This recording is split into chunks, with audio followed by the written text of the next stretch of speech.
Pastries? Check. Barges? Check. Forlorn twosome staring morosely into canal like extras from an 80s synth-pop video?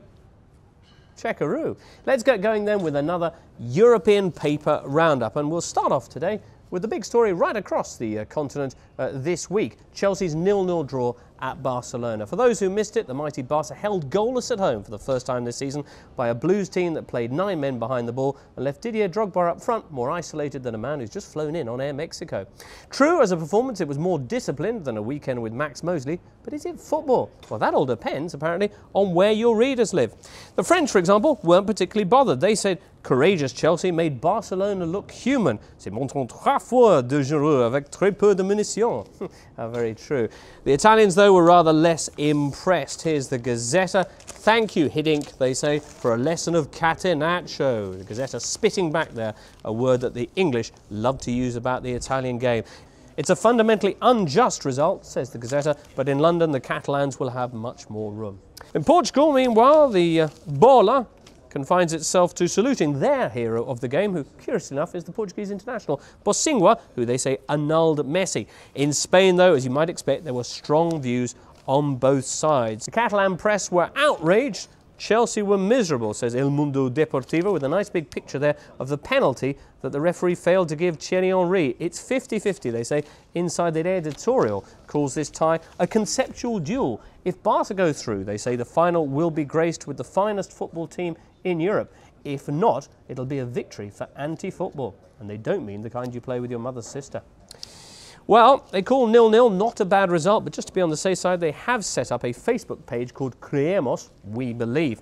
Meanwhile, over in Madrid, Marca couldn't be happier to see Real Madrid's big rivals in the league humbled just days before they arrive in the Spanish capital to take on Real in an absolutely crunch clash in the Liga.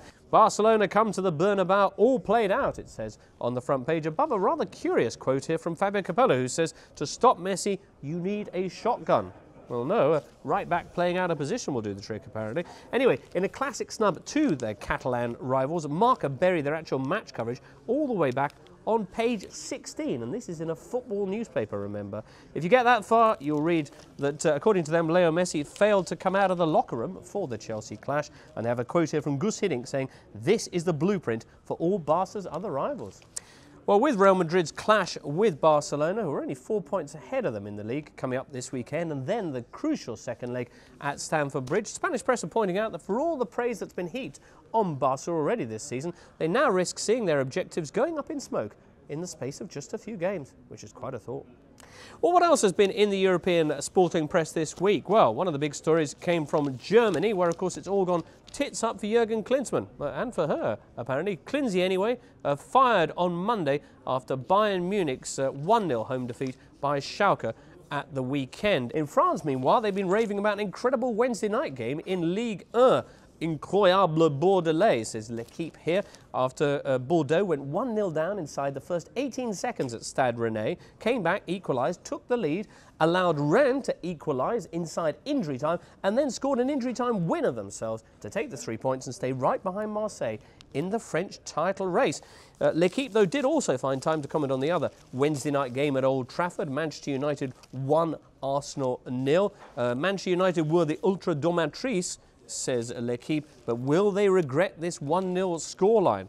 Will they indeed? Underneath, rather nice bit of description here, they say, you have to see Wayne Rooney and Carlos Tevez battling away like two boys who haven't been allowed a football for 6 months to understand the awesome power of this team. The Italian press too commenting on the Old Trafford game, while the front page belongs to Silvio Berlusconi and his plans for Milan's future. He fancies a new face, apparently, and for once that's not a reference to plastic surgery.